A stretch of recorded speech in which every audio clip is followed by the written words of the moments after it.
Bismillahirrahmanirrahim. Innal hamdalillah nahmaduhu wa nasta'inuhu wa nastaghfiruh wa na'udzu billahi min shururi anfusina wa min sayyiati a'malina. May yahdihillahu fala mudilla lahu wa may yudlil fala hadiya lahu. Wa asyhadu an la ilaha illallah wahdahu la syarika lahu wa asyhadu anna Muhammadan 'abduhu wa rasuluh. Allahumma salli wa sallim wa barik ala nabiyyina Muhammad wa ala alihi wa ashabihi wa man ihtada bihadihi wastanna bisunnatihi ila yaumiddin, amma ba'd. Alhamdulillah, jamaah salat maghrib yang dimuliakan oleh Allah Subhanahu wa taala.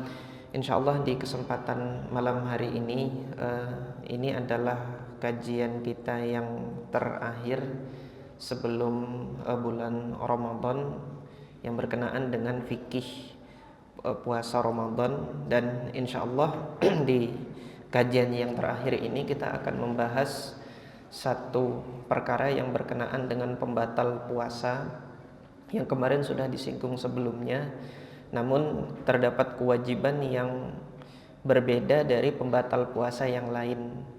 Kalau pembatal puasa yang lain ketika ia melakukannya tanpa ada uzur, maka orang tersebut dikenakan kewajiban untuk mengqadha atau menggantinya di hari yang lain saja. Tetapi berkenaan dengan pembatal puasa yang satu ini, apabila ia melakukan perkara tersebut tanpa adanya uzur sehingga puasanya batal, maka kewajibannya itu ada dua, yaitu mengganti puasa yang dia batal serta kemudian dia membayar kafarat. Nah, kafaratnya apa? Yang pertama adalah memerdekakan budak. Apabila tidak mampu, maka melakukan puasa 2 bulan berturut-turut. Apabila tidak mampu juga, maka memberikan makan 60 orang miskin. Nah, berkenaan dengan hal ini, dasar dalilnya adalah hadis Abu Hurairah radhiyallahu taala anhu. Dan juga secara umum dasar dalil dari kafaratul jima' ini, kafarat bagi yang melakukan hubungan suami istri ketika ia berpuasa Ramadan, ini juga ditegaskan oleh Allah Subhanahu wa taala dalam Al-Qur'an, sejatinya adalah kafarat untuk pelaku zihar. Mereka yang melakukan zihar terhadap istrinya, sebagaimana Allah kalamkan di surah Al-Mujadilah, Allah tegaskan 3 kafarat ini. Ketika alladzina yudhahiruna min nisaihim walladzina yudhahiruna min nisaihim thumma ya'uduna lima qalu fatahriru raqabah min qabli ayyatamassa. Itu satu disebutkan oleh Allah, tahriru raqabah, bebaskan budak. Kemudian di ayat selanjutnya Allah tegaskan faman lam yajid, yang dia tidak mendapati budak, hendaknya dia melakukan puasa fasiyam syahraini mutatabi'aini min qabli ayyatamassa, berpuasa 2 bulan berturut-turut sebelum keduanya itu saling melakukan hubungan badan. Ketika suami melakukan zihar terhadap istrinya. Kemudian yang ketiga, ketika tidak mampu, faman lam yastati' fa it'amu sittina miskina, yang dia tidak mampu baru kemudian memberi makan 60 orang miskin. Yang nampak, yang zahir dari ayat ini, kafarat zihar ini Allah Subhanahu wa taala jadikan secara tertib, artinya berurutan. Yang pertama dulu jika tidak mampu, maka yang kedua, jika tidak mampu maka yang ketiga. Nah, berangkat dari ini nanti terdapat khilaf untuk kafarat jima bagi yang melakukannya di siang hari ketika ia berpuasa di bulan Ramadan. Sebagian ulama bahwasanya pembayaran kafarat itu secara tertib. Nanti ada ulama yang memperbolehkan memilih, dipilih aja dari 3 ini yang dia mau. Nah, sebagian ulama ada yang berfatwa demikian. Nah, dasar dalilnya jamaah sekalian yang dirahmati oleh Allah tadi sebagaimana yang sudah saya sampaikan, yaitu hadis Abu Hurairah radhiyallahu taala anhu. Hadis ini sahih diriwayatkan oleh Al-Imam Al-Bukhari dan Al-Imam Muslim di dalam sahih mereka berdua.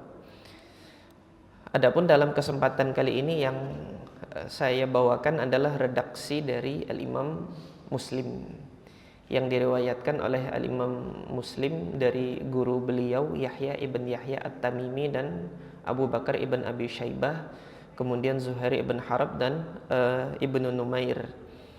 Keseluruhan gurunya Imam Muslim ini meriwayatkan dari Al-Imam Sufyan ibn Uyainah. Imam Sufyan ibn Uyainah meriwayatkannya dari Al-Imam Az-Zuhri.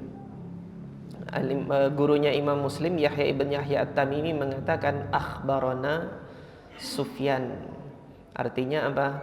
Yahya ibn Yahya At-Tamimi ini meriwayatkan dari Sufyan ibn Uyainah secara arad. Jadi arad itu Yahya ibn Yahya At-Tamimi yang membacakan, kemudian Imam Sufyan ibn Uyainah membenarkan. Nah, istilah yang digunakan akhbarona. Ketika para ahli hadis itu mengucapkan haddatsana, itu berarti gurunya yang melafalkan hadisnya, murid yang mendengar gitu.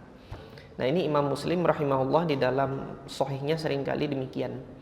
Beliau membedakan mana yang haddatsana dan mana yang akhbarana dalam rangka amanat ilmiah. Diriwayatkan oleh Al-Imam Sufyan ibn Uyainah dari Az-Zuhri, Muhammad ibn Muslim ibn Shihab Az-Zuhri an Humaid ibn Abdurrahman an Abi Hurairah radhiyallahu taala anhu qala. Abu Hurairah menceritakan ja'a rajulun ilan nabiyyi sallallahu alaihi wasallam. Ada seorang laki-laki datang menemui Nabi sallallahu alaihi wasallam. Faqal halaktu.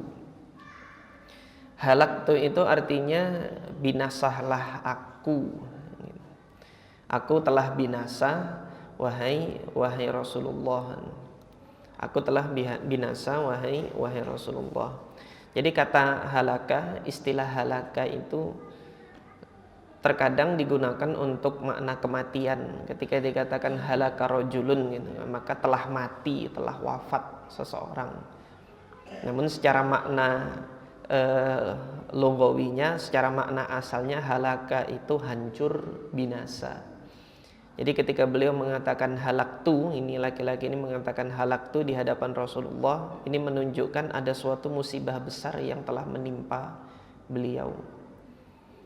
Maka Nabi Muhammad SAW menanyakan, wa ma ahlakaka, apa yang menjadikan dirimu itu binasa, apa yang menjadikan diri engkau itu hancur, musibah apakah, gerangan yang menjadikan engkau binasa. Maka disebutkan oleh orang ini, qal waqa'tu 'ala imra'ati fi Ramadan, aku telah melakukan hubungan badan dengan istriku di Ramadan, yaitu siang hari bulan Ramadan. Tentunya di siang hari gitu kan, karena malam hari udah dihalalkan sama Allah sebagaimana ayat yang sudah kita bahas kemarin, uhilla lakum lailatas siyami rafathu ila nisaikum. Malam harinya Lailatul Siyam, kata Allah, malam hari di mana besoknya itu kamu puasa, itu malamnya masih boleh gitu. Uhilla lakum, sudah dihalalkan. Nah, hadis ini menunjukkan ini di siangnya, sehingga ia mengatakan halaktu. Dari mana kita tahu siang di sini? Nabi Muhammad tidak mengingkari statusnya itu binasa. Jadi Rasulullah tidak mengatakan enggak, itu enggak binasa kok begitu. Tapi Rasulullah diam, artinya mengiyakan bahwasanya itu suatu kebinasaan. Melakukan hubungan suami istri di siang hari bulan Ramadan tanpa adanya uzur. Nah, ini membatalkan puasa dan ini suatu kebinasaan. Nah, maka Rasulullah Shallallahu Alaihi Wasallam ketika membenarkan kebinasaan yang menimpa laki-laki ini tadi, Rasulullah Shallallahu Alaihi Wasallam sebagai pemimpin umat sebagai uswatun hasanah, berupaya mencarikan solusi bagi laki-laki yang telah ditimpa musibah kebinasaan ini, melakukan pelanggaran di siang hari bulan Ramadan. Maka Rasulullah mencarikan solusinya, hal tajidu ma tu'tiqu raqabatan. Apakah Anda mendapati sesuatu yang bisa Anda gunakan untuk membebaskan seorang budak? Nah, di sini dari redaksinya Nabi Muhammad ini tidak disyaratkan budak yang dibebaskan itu adalah budak miliknya. Tapi ketika Nabi mengatakan hal tajidu ma, apakah Anda mendapati sesuatu? Ma itu sesuatu. Ma di sini mausilah, yaitu alladzi, yang gitu kan. Anda mendapati sesuatu yang bisa dijadikan apa? Tu'tiqu raqabatan, yang mana dengan sesuatu tersebut Anda bisa membebaskan seorang budak. Jadi dalam hal ini untuk kafarat yang pertama, tidak harus budak itu adalah yang dimilikinya, akan tetapi ketika ia memiliki sejumlah uang, sejumlah harta, di mana dia bisa menebus budak dan kemudian ia bebaskan, maka yang demikian ini sah sebagai kafarat dari orang tersebut. Nah, orang ini mengatakan apa? Qala la, enggak ada wahai Rasulullah. Saya enggak punya sesuatu yang saya bisa jadikan untuk membebaskan seorang budak. Nah, sampai di sini jamaah sekalian yang dirahmati oleh Allah Subhanahu wa taala, budaknya ini tidak disyaratkan harus muslim. Karena tadi Nabi mengatakan ma tu'tiqu raqabatan, raqabah saja. Raqabah itu artinya secara bahasa tuh leher bagian belakang sini loh. Jadi leher di bagian belakang, raqabah. Dikatakan demikian karena budak itu dahulunya kan diikat dengan tali, yang mana tali ini menyakiti bagian belakangnya.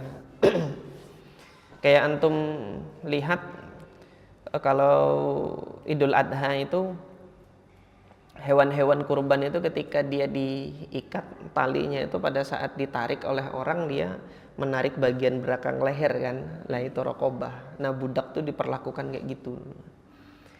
Ketika dia ditarik dan tali ini dia menekan bagian raqabah belakang. Nah, akhirnya seringkali diungkapkan bahwasanya raqabah itu adalah budak. Karena yang leher bagian belakangnya ini tersakiti dengan ikatan tali tersebut. Nah, ketika dibebaskan tidak ada lagi yang menyakiti bagian belakang lehernya. Jadi membebaskan raqabah itu membebaskan tali yang mengekang seorang budak, ini maknanya dahulu, sehingga kemudian istilah raqabah ini masih diungkapkan oleh masyarakat Arab secara umum. Nah, ketika tidak ada yang dijadikan, tadi pembahasannya adalah tidak disyaratkan raqabah tersebut atau budak tersebut dia harus seorang muslim. Tetapi kalau mendapati seorang budak dia agamanya non muslim, boleh untuk dibebaskan sebagai pembayaran kafarat. Adapun syarat raqabah atau budak itu harus seorang muslim, itu berlaku pada pembayaran diat bagi pembunuhan tidak sengaja, qatlul khata'. Wa man qatala mu'minan khata'a fatahriru raqabatin mu'minah. Barang siapa yang membunuh seorang mukmin secara khata', secara tersalah, artinya enggak sengaja dia bunuh mukmin, maka diatnya itu adalah membebaskan budak yang mukminah. Disyaratkan dia harus beriman, tapi selain itu tidak disyaratkan dia harus mukmin. Nah, dalam hal ini untuk kafarat jima, kafarat hubungan badan di siang hari bulan Ramadan ini tidak disyaratkan seorang budak tersebut harus muslim, tapi dia boleh budak yang non muslim, ketika didapati budak bebaskan. Qal, maka kemudian ketika laki-laki tadi menyatakan saya tidak memiliki sesuatu yang bisa saya jadikan untuk membebaskan seorang budak, maka Nabi bertanya lagi, fahal tastati'u an tasuma syahraini mutatabi'aini. Apakah kamu sanggup? Apakah kamu bisa? Apakah kamu mampu berpuasa antasuma, untuk berpuasa syahraini mutatabi'aini, 2 bulan berturut-turut. Lah yang ini 1 hari aja batal gitu kan. Terus mau disuruh kafarat 2 bulan gitu kan. Waduh, enggak kuat ya. Qala la, enggak kuat wahai Rasul. Tidak bisa. Yang enggak kuat ini penafsiran saya, tapi redaksinya la. Redaksi hadisnya la, tidak gitu.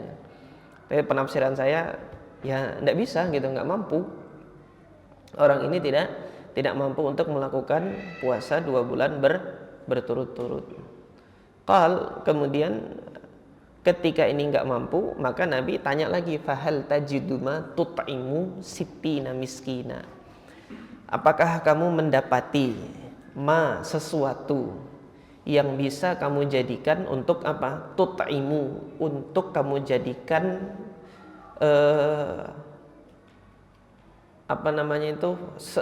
memberi makan. Kamu memiliki sesuatu yang bisa kamu jadikan agar kamu bisa memberi makan sittina miskina, 60 orang miskin. Maka zahirnya dari riwayat ini, yang diminta oleh Nabi Muhammad dan yang maksudnya diminta oleh syariat ini, porsi makan yang cukup untuk memberi makan 60 orang miskin. Jadi tidak disyaratkan kafaratnya di sini harus ketemu 60 orang miskin gitu loh. Saya baru ngasih makan 1 orang miskin aja gitu kan. Makanannya masih banyak ini kan, cukup untuk memberi 60 orang miskin. Baru 1 yang dikasih, yang lain dicari seluruh kota, yang miskin cuma dia aja gitu kan. Semua di kota orangnya kaya-kaya, bukan orang miskin. Boleh nggak kemudian 60 bahan makanan yang cukup untuk memberi 60 orang miskin ini diberikan kepada 1 orang ini aja? Sangat boleh sekali. Karena yang diminta adalah porsi makan untuk 60 orang miskin. Sehingga ketika diberikan kepada 1 orang miskin ini, selama 60 hari ke depan tercukupi dia kebutuhan makannya. Nah, nanti yang menjelaskan hal ini ada di akhir hadis. Jadi yang diminta adalah porsi makan untuk 60 orang miskin, bukan jumlah orang miskinnya gitu. Nah, laki-laki ini tadi menjawab la. Qala thumma jalas. Kemudian Abu Hurairah menceritakan duduk ini orang ini. Karena belum ada solusi. 3 kafarat ini yang di dalam Al-Qur'an dia merupakan kafarat zihar. Ditanyakan oleh Nabi SAW kepada orang ini, mampu nggak Anda melakukan ini secara berurutan dari awal, kemudian kedua dan ketiga, 3-tiganya nggak mampu. Terus mau diapain ini gitu loh. 3-tiganya nggak mampu. Maka di saat tersebut Nabi SAW dihadiahi fa'utiyah an-nabiyyu. Nabi SAW diberikan bi'arokin, sekeranjang. Arok itu adalah wadah, inak untuk menampung bahan makanan. 1 arok itu setara dengan 15 so'. Di dalam riwayatnya Imam Abu Daud disebutkan ukuran arok itu, yaitu 15 so'. 1 arok 15 so' gitu kan. 1 so' itu 4 mud. 1 mud itu porsi makan fidyah yang sudah kita bahas kemarin. Jadi satu porsi makan itu satu mud. 4 mud itu sama dengan 1 so'. Sementara ini tadi so'-nya ada 15 untuk bisa setara dengan 1 arok. Berarti kalau dikonversikan ke mud berapa? 1 arok itu 60. Karena 15 kali 4. Satu soknya tadi kan 4 mud. Nah, berapa jumlah mudnya seluruhnya? Kalikan 15. 4 kali 15 sama dengan 60. Nah, ini Nabi Muhammad dapat kurma 1 arok yang jumlahnya itu cukup untuk memberi makan 60 orang miskin. Maka Nabi Muhammad mengatakan tasaddaq bihadza. Nah, ini sekarang sedekahkan ini, gitu loh. Kepada siapa? Kepada orang ini tadi. Faqal afqara minna, apakah kepada orang yang lebih fakir dari kami, gitu. Orang ini tadi mengatakan fama bainala bataiha ahlu baitin ahwaju ilaihi minna. Tidak ada di antara dua labah. Labatun itu harroh, tanah berbatu, yang dia itu secara geografis itu dia menjadi benteng alami yang membatasi wilayah Madinah, sehingga wilayah Harrah itu wilayah tanah yang berbatu dan berbukit-bukit batu itu tidak bisa dijadikan sebagai tempat tinggal, gitu. Itu namanya labah. Nah, di Madinah itu ada 2 labah yang menjadi batasan wilayah Yathrib. Dulu sebelum namanya Madinah, namanya Yathrib. Labah tersebut dikenal dengan nama Ir wa Thaur. Namanya Ir dan kemudian Thaur. Ini di hadis yang lain Nabi SAW pernah menyampaikan al-Madinatu haramun. Madinah itu haram dari Ir sampai dengan Thaur. Artinya dari 2 batas labah ini semuanya adalah wilayah haram. Nah, dahulu Nabi Ibrahim meminta kepada Allah tanah Mekah itu untuk dijadikan sebagai tanah haram. Maka Nabi Muhammad juga minta kepada Allah, sebagaimana Nabi Ibrahim menjadikan tanah Mekah itu tanah haram, Nabi Muhammad minta dijadikan Yathrib ini kemudian diubah namanya menjadi Madinah, dijadikan pula tanah haram. Nah, batasannya antara Ir dengan Thaur. Nah, di dalam hadis ini disebut labah, fama bainala bataiha, tidak ada keluarga di antara 2 labah ini. Nah, maksudnya di antara 2 labah ini apa? Seantero Madinah, gitu kan. Di keseluruhan Madinah ini tidak ada keluarga ahwaju ilaihi minna, yang lebih butuh, yang lebih memerlukan kepada 1 arok ini melebihi keluarga kami, gitu kan. Artinya saking miskinnya, yang paling perlu untuk mendapati mendapati 1 arok ini untuk disedekahkan itu adalah keluarganya laki-laki ini tadi, gitu loh. Kalau harus dicari yang lebih miskin lagi dari keluarganya, enggak ada di seantero Madinah, kesusahan lagi. Di sini kemudian Nabi SAW tertawa, fadhahika an-nabiyyu sallallahu alaihi wasallam. Maka tertawalah Nabi SAW hatta badat anyabuhu, sampai terlihat gigi taringnya. Anyab jamak dari nabun. Nab ini gigi taring yang sisi kanan kiri di atas dan sisi kanan kiri di bawah. Tsumma qala, maka Nabi SAW mengatakan idhab fa'at'imhu ahlak. Ya sudah, pergi, silahkan pergi, beri makan ini kepada keluargamu. Nah, ini tadi yang saya sampaikan, yang diminta oleh syariat itu bukan 60 orang miskinnya, tetapi porsi makan yang cukup untuk diberikan kepada 60 orang miskin. Nah, ketika Nabi tadi mengatakan fa'at'imhu ahlak, kasih makan ini kepada keluargamu, kira-kira keluarganya ini sampai 60 enggak nyampe, insyaallah biidznillah, gitu. Ini yang zahir dari hadis ini, 1 ahlul bait itu enggak nyampe 60. Kalau misalnya nanti dipaksa-paksakan sampai 60, kira-kira istrinya berapa ini orang yang miskin ini tadi, gitu loh. Dan kemudian katakanlah batas maksimal istrinya 4, gitu kan. Masing-masing dia beranak berapa sampai 60 gitu.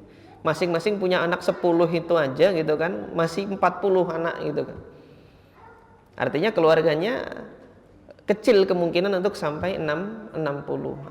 Nah, ini yang menunjukkan bahwasanya yang dituntut oleh syariat dalam perkara ini bukan person orang miskinnya itu sampai 60, artinya cukup porsi makan yang bisa mencukupi kebutuhan 60 orang miskin itu yang diberikan sebagai kafarat. Nah, hadis ini menjelaskan, menerangkan tentang hal tersebut. Nah, jamaah sekalian yang dimuliakan oleh Allah Subhanahu wa taala, beberapa permasalahan yang terkait dengan fikih hadis ini. Yang pertama adalah kafarat ini apakah dipilih atau dia harus secara urutan. Ini tadi sudah disinggung di awal. Mayoritas para ulama, jumhur ulama dari mazhab Syafi'iyah, Hanabilah dan kemudian Hanafiyah berpendapat harus sesuai urutan. Karena zahir yang nampak dari hadis ini, Nabi tanya dulu gitu kan. Yang pertama ditanya, baru kedua ditanya, ketiga ditanya, tiga-tiganya ternyata tidak bisa. Nah, ini pendapat mazhab Syafi'iyah, mazhab Hanabilah dan kemudian mazhab Hanafiyah. Al-Imam Abu Hanifah, Imam Syafi'i dan Imam Ahmad bin Hambal. Adapun dari mazhab Al-Imam Malik, mazhab Malikiyah berpendapat boleh milih gitu loh. Artinya nggak harus berurutan. Nah, pandangan yang demikian ini khilaful zahir, artinya tidak berkesesuaian dengan yang nampak dari hadis. Demikian pula tidak berkesesuaian dengan yang disebutkan di Al-Quran dari kafaratuz zihar di surah Al-Mujadilah tadi. Jadi di surah Al-Mujadilah Allah Subhanahu wa taala itu kan menetapkan itu secara berurutan. Tidak memilih gitu kan. Tidak tidak diberikan pilihan kepada hamba untuk memilih. Sehingga dalam perkara ini yang kuat, yang rajih bagi saya pribadi adalah pandangan jumhur ulama atau mayoritas ulama bahwasanya kafarat ini dia diwajibkan secara berurutan. Lihat urutan pertama, urutan kedua dan urutan ketiga. Kalau urutan pertama bisa dilakukan, maka tidak perlu yang kedua dan ketiga. Kalau tidak bisa pertama baru yang kedua, tidak bisa kedua baru yang ketiga. Nah, untuk konteks zaman kita saat ini nampaknya tidak bisa dilakukan yang pertama karena perbudakan sudah tidak ada lagi. Sehingga ketika ini secara berurutan tentunya harus dilihat mampunya puasa 2 bulan berturut-turut dan kemudian memberi makan 60 orang miskin. Yang mana dalam pandangan saya sepintas gitu kan, hampir tidak ada orang yang bisa puasa 2 bulan berturut-turut gitu. Tapi ini tentunya perlu survei, penelitian gitu kan. Tanyain satu-satu, bisa nggak puasa 2 bulan berturut-turut gitu. Tapi sekilas dari apa yang saya lihat dari kebiasaan masyarakat kita dan rutinitas sehari-hari gitu kan, sulit untuk bisa melakukan puasa 2 bulan berturut-turut. Nah, maka yang kemungkinan besar paling bisa dilakukan oleh umat muslim saat ini dalam konteks budaya masyarakat kita di zaman ini itu memang kafarat yang ketiga, yaitu memberi makan 60 orang miskin, yaitu porsi yang cukup untuk diberikan kepada 60 orang miskin. Nah, kemudian permasalahan selanjutnya, apabila seorang yang melakukan jima atau hubungan badan suami istri di siang hari bulan Ramadan ini tanpa adanya uzur, ini wajibnya bagi suami atau istri juga wajib. Nah, dalam hal ini ada 3 pandangan dari mazhab Al-Imam Syafi'i. Kemudian Imam Nawawi menambahkan lagi penukilan 1 pendapat lagi Sehingga dalam mazhab Imam Syafi'i dikenal ada 4 wajah. Pandangan yang pertama dalam mazhab Imam Syafi'i adalah kewajiban kafarat ini hanya bagi suami saja, istri tidak. Nah, karena ini adalah haqqu malin. Haqqu malin itu hak nafkah, hak harta ini dipegang kepada siapa yang wajib memberikan nafkah. Kewajiban memberikan nafkah kepada suami, maka kewajiban tersebut itu dibebankan kepada suami. Jadi suami yang harus membayarkan kafarat ini, gitu loh. Dan istri terbebas ini dalam hal ini tidak dibebani untuk membayarkan kafarat, tapi istri wajib untuk mengganti puasanya. Jadi suami ganti, istri ganti puasanya. Cuma untuk kafaratnya ini kewajiban suami yang harus membayar. Pandangan yang kedua, wajah yang kedua dalam mazhab al-Imam Asy-Syafi'i, tajibu ala kulli wahidin minhuma. Wajib bagi dua-duanya, karena dua-duanya melakukan hubungan badan, merasakan nikmatnya melakukan hubungan badan tersebut di siang hari bulan Ramadan, sehingga dua-duanya harus juga bayar. Ini pendapat yang kedua dalam mazhab Imam Syafi'i, didasarkan pada qiyas. Jadi mengkiaskan kepada zina. Nah, zina itu ketika dilakukan dua-duanya dicambuk, dua-duanya dirajam, gitu loh. Ketika hal tersebut itu sampai kepada seorang hakim. Maka dalam hal ini, karena ini pelanggaran dilakukan oleh dua-duanya juga harus bayar, dua-duanya harus bayar kafarat. Ini pendapat kedua dalam mazhab al-Imam Asy-Syafi'i yang dinukilkan oleh al-Imam Abu Hamid Asy-Syirazi dan kemudian juga oleh al-Imam An-Nawawi rahimahullahu taala. Nah, namun pandangan yang kedua ini secara dalil bagi saya pribadi ini tidak tepat ketika kiaskan kepada zina. Zina itu hubungan yang Allah haramkan, gitu. Tapi yang demikian ini Allah haramkan secara muaqqat, yaitu terbatas waktunya di siang hari bulan Ramadan ketika dia berpuasa saja, sehingga tidak bisa sepenuhnya dikiaskan kepada zina. Kemudian juga dalil yang tadi kita baca di hadis Abu Hurairah, Nabi tidak menyuruh laki-laki tadi perintahkan kepada istrimu juga bayar kafarat, gitu, enggak. Tapi yang Rasulullah perintahkan untuk memberi makan adalah laki-lakinya ini tadi yang mengatakan halaktu itu. Sehingga dalam hal ini kalau dikiaskan dengan zina itu tidak tepat, karena al-qiyas ma'wujudin nas batil, gitu loh. Qiyas itu ketika ada di hadapan nas dalil, maka otomatis gugur.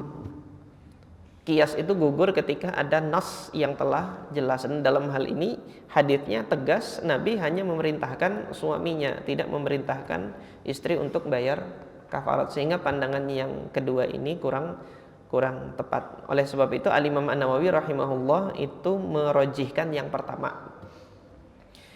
Kemudian pandangan yang ketiga, wajib bagi suami, tapi kafarat ini dia berlaku untuk menebus kesalahan dirinya dan kesalahan istrinya, gitu. Secara substantif sama dengan pendapat yang pertama, tapi secara tujuan maqasidnya, gitu loh, diniatkan bahwasanya kafaratnya ini untuk menebus untuk menebus kesalahan dirinya dan kesalahan istrinya. Ini pandangan yang ketiga demikian. Nah, adapun pandangan yang keempat yang dinukilkan oleh Al-Imam An-Nawawi dari Al-Imam Ad-Darimi menyebutkan bahwasanya suami itu wajib bayar 2 kafarat. Kafarat buat dirinya dan juga buat istrinya. Jadi ketika untuk dirinya dia bayar 60 orang miskin, gitu kan, dan buat istrinya lagi dia bayar lagi 60 orang miskin. Nah, yang demikian ini tidak berkesesuaian dengan dalil hadis Abu Hurairah ini tadi. Nabi SAW cukup memerintahkan ini 1 arak kasih makan untuk keluargamu. Istrinya Nabi SAW tidak perintahkan. Ini berkenaan dengan siapa yang wajib membayarnya. Yang kuat dan azhar yang lebih nampak, lebih sesuai dengan hadis Abu Hurairah yang kita baca tadi adalah pendapat bahwasanya si istri tidak wajib, tapi kewajiban itu adalah bagi suami. Nah, sebagian ulama ada yang melakukan tafsil gitu kan. Membedakan. Kalau si istri mengingkari, enggak, aku enggak mau ini siang hari kita menentang kewajiban yang Allah Subhanahu wa taala wajibkan untuk menahan diri. Tapi suaminya bilang, "Oh, aku enggak tahan," gitu kan. Akhirnya si istri dengan terpaksa. Nah, kalau ini baru dia enggak wajib gitu loh anunya. Sebagian ulama berpendapat demikian. Tapi kalau istrinya, iya deh, enggak apa-apa deh gitu kan. Bayar ya. Sebagian ulama demikian. Namun apapun kondisinya, istri itu dia mengingkari dan dia terpaksa, ataupun juga istri ridho ketika diajak suami gitu, dia tidak wajib. Karena tadi di hadis Abu Hurairah, Nabi SAW sama sekali tidak mengisyaratkan dan sama sekali tidak menyuruh Abu Hurairah itu untuk bukan Abu Hurairah menyuruh laki-laki ini tadi untuk memerintahkan istrimu juga bayar kafarat gitu, enggak. Sehingga ini kewajiban cukup kepada suami, karena suami yang dia memegang kendali kepemimpinan di rumah tangga. Jadi demikian. Nah, kemudian jemaah sekalian yang dirahmati oleh Allah, bagaimana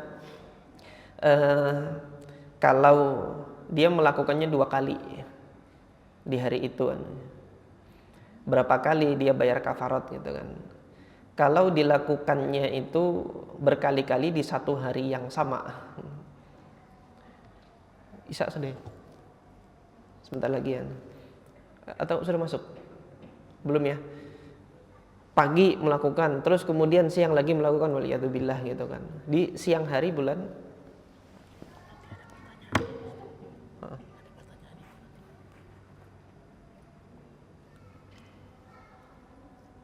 Oh ya, ada titipan pertanyaan. Saya lanjutkan sedikit tadi ya, ketika mengulangi tadi.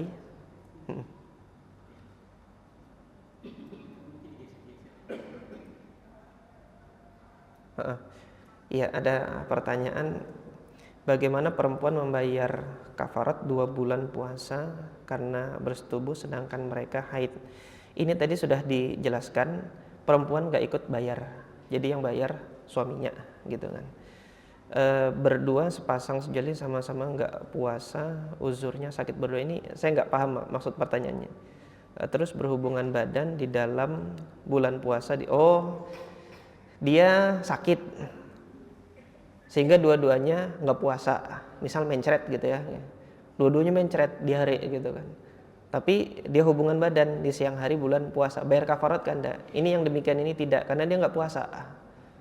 Jadi puasanya sedari asal udah batal gitu loh. Kemudian dia melakukan hubungan badan. Nah, yang demikian ini tidak membayar kafarat. Nah, kenapa kok demikian gitu? Jadi yang dilarang hubungan badan di siang hari bulan Ramadan itu karena puasanya atau karena Ramadannya? Itulah. Lihat ayatnya. Ayatnya Allah Subhanahu wa taala berkalam, uhilla lakum lailatas siyam. Dihalalkan bagi kalian malam hari di mana siangnya kamu puasa. Ar-rafath. Jadi rafath itu dihalalkan malam di mana siang harinya puasa, siang harinya haram kamu melakukan rafath. Nah, Allah tidak mengatakan uhilla lakum lailata Ramadan. Kalau Allah mengatakan dihalalkan bagi kamu di malam hari bulan Ramadan, maka siangnya itu puasa enggak puasa haram melakukan hubungan badan. Ini dalam hal ini ketika suami istri memang secara sedari asalnya dia tidak puasa, karena sakit itu tadi, atau kemudian safar, dua-duanya gitu kan. Dan keduanya itu memang sedari awal tidak berpuasa, ketika melakukan hubungan badan ini dia tidak membayar kafarat karena dia tidak berpuasa. Nah, namun ini kan pandangan saya pribadi gitu. Untuk menghormati bulan Ramadan jangan lakukan gitu. Ihtiroman dalam rangka menghormati bulan Ramadan.